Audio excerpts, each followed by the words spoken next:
Hello guys, magandang araw sa inyong lahat.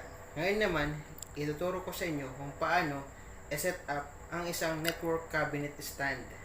So ang requirements, meron tayo ditong TP-Link router, TP-Link access point, meron tayo ditong switch na 24 ports, D-Link, meron ditong D-Link 24 ports, sunod, patch panel mismo, 24 ports din niya siya, AMP for the category 5E system, 24 ports, and then meron tayong mga screws with nuts dito, screws and nuts kasi ilalagay natin yan sa cabinet stand. Meron tayong power cord or the charger for the dun sa router and access point, dalawa, tig-isa sila. Meron tayong scissor. Meron din tayong cable ties, and then meron tayong extension for the paglalagyan ng isasaksak natin dito yung outlet ng mga router, access point, and then ng yung switch. Okay, so let us start for the demonstration of how to set up this tools and materials in the network cabinet stand. Okay. Okay, so ito ang network stand or the cabinet stand na gagamitin natin na kung saan ilalagay yung mga different tools and materials ng computer system servicing. Okay, so ang una natin na ilalagay itong 24 ports ng patch panel. So itong port parts na ito na ilalagay. Okay, so magkuha tayo ng screw dyan. So unahin natin na ilagay yung patch panel, 24 ports, gamit ang screwdriver. And then yung mga screws niya. So, ilagay na natin guys. Ilagay natin. So, be careful lang po sa pag-set up po ng network stand or the network cabinet para hindi kayo masugatan. And always observe safety. Okay.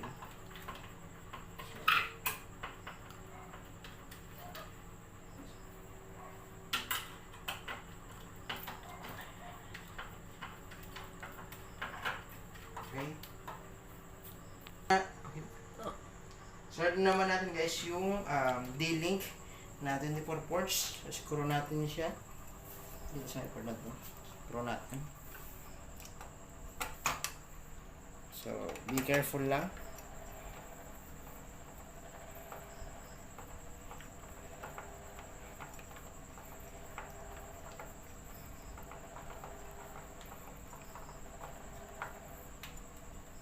And then, sa kabila naman guys.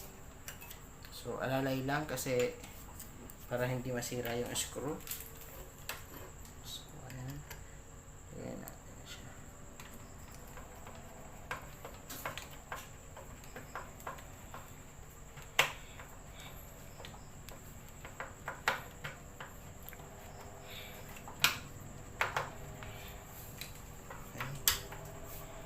Okay, so okay na guys. So dahil na ilalagay is ang kanyang router and access point. So unahin natin guys ang router. Gamit mismo yung router and maglalagay tayo ng cable ties. So ilagay natin siya. Yan. Unahin natin yung router. Okay, so dapat balance lang. Okay. So sunod naman yung access point. Ayan. So, meron tayong router and access point. So, by the way guys, ang gamit kong cabinet stand yun is lang siya, portable lang siya or gawa lang siya sa kahoy. So, hindi siya gawa sa bakal, kahoy lang siya. And then, yun, pwede naman siya maging cabinet stand or the network cabinet stand. Okay, tapos gamitin natin yung gunting para putulin natin yung mga sobra. Okay. Okay. And then lagay natin guys yung kanyang charger or yung power cord niya. Ito. Tapos, isasaksak natin siya mamaya. Sa likod na muna siya. Mas maganda sa likod and organize. Ayan. So, pwede naman siyang dito sa ilalim para hindi siya mag counterflow.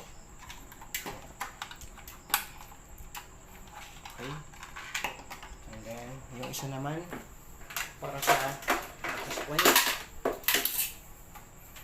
dito sa side. Okay. Side naman siya and dito. Side. Mamaya isasaksak natin siya.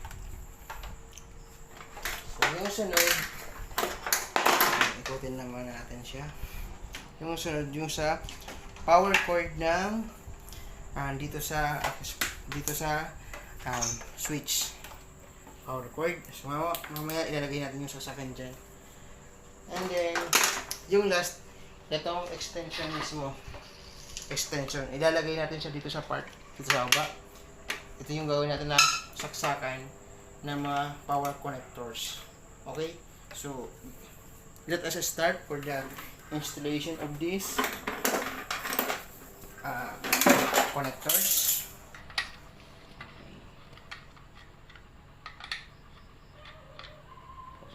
Pin siya yung extension dito.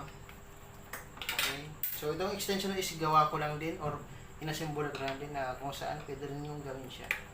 Okay. So, tanggalin na natin yung screw sa taas. Kasi sila yung gagamitin natin.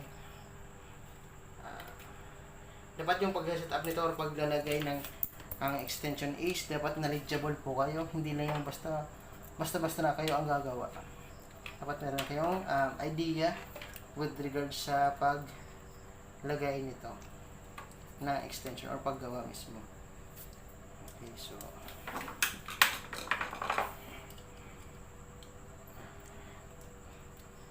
then set up natin siya.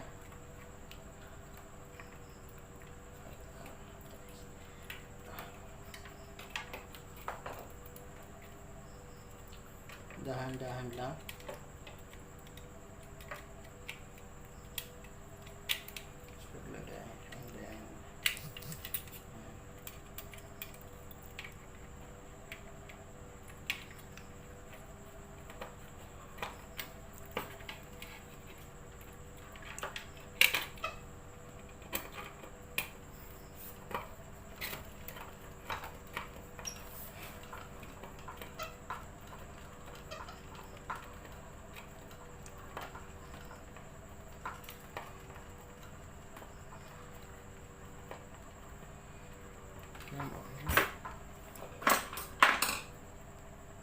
So, after dito sa kabila, dito sa side, para siya.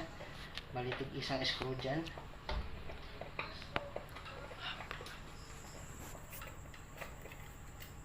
So, dalawa. Ayan. So, dapat ma-fix siya.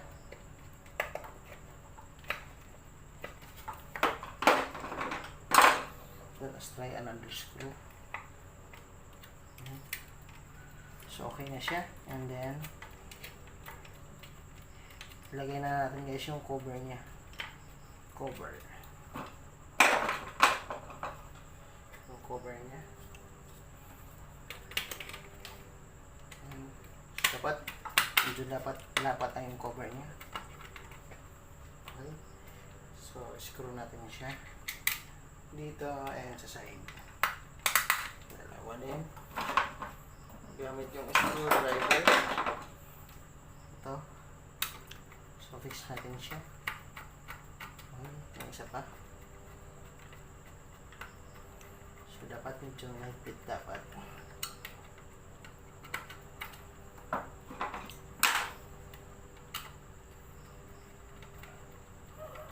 Okay. So, ayan na. So, lagay natin yung power cord ng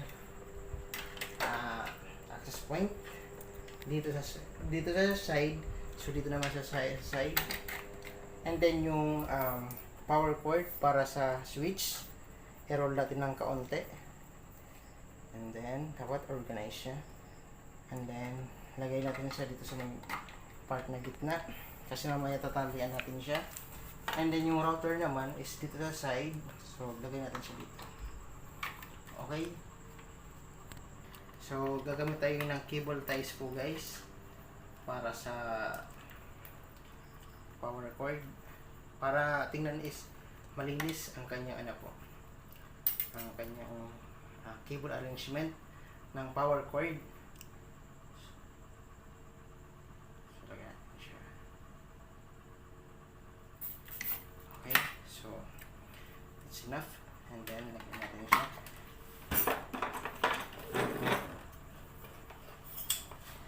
Then, lagyan natin. Cut natin siya. Okay. Ito, okay na din. So, ito naman. Okay. So, lagyan din natin. Siya. Lagyan natin dito sa side din. Para sa cable ties. Para dapat is maganda. Hindi yung ganito. Yung wire. So, dapat maganda din yung setup niya. So, talian natin yung side. Pushing the cable ties. And dito rin sa side. Talian natin siya. Okay. So, para maganda kanyang arrangement.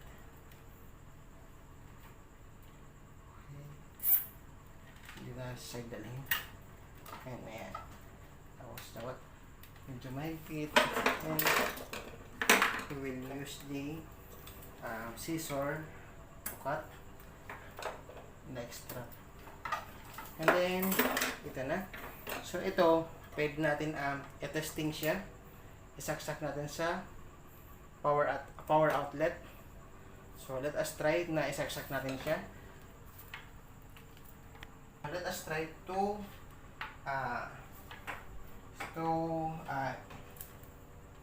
dito natin siya isaksak.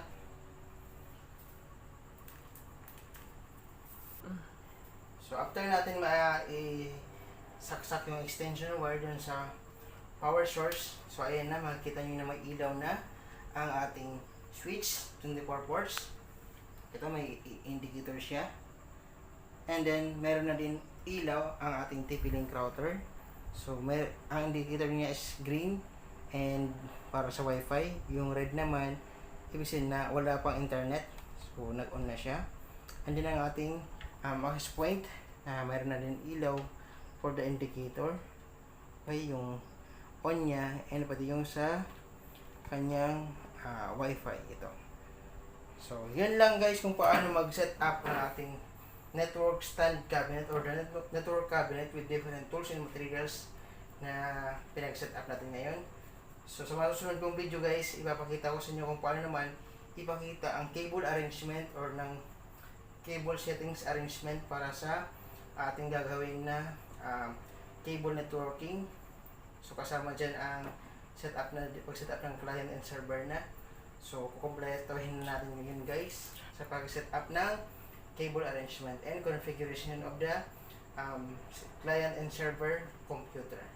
So, yun lang guys kung paano po ma-set up ang mga materials sa aking temporary lang na cabinet stand sa ating extension na ginawa and then sa materials natin na available ngayon. And kung may comment po kayo guys sa aking video or may question po, so just na lang comment na lang po sa aking YouTube channel. So yun lang po guys, salamat po and ingat po kayo lahat. God bless po, salamat po and bye po. Thank you and God bless.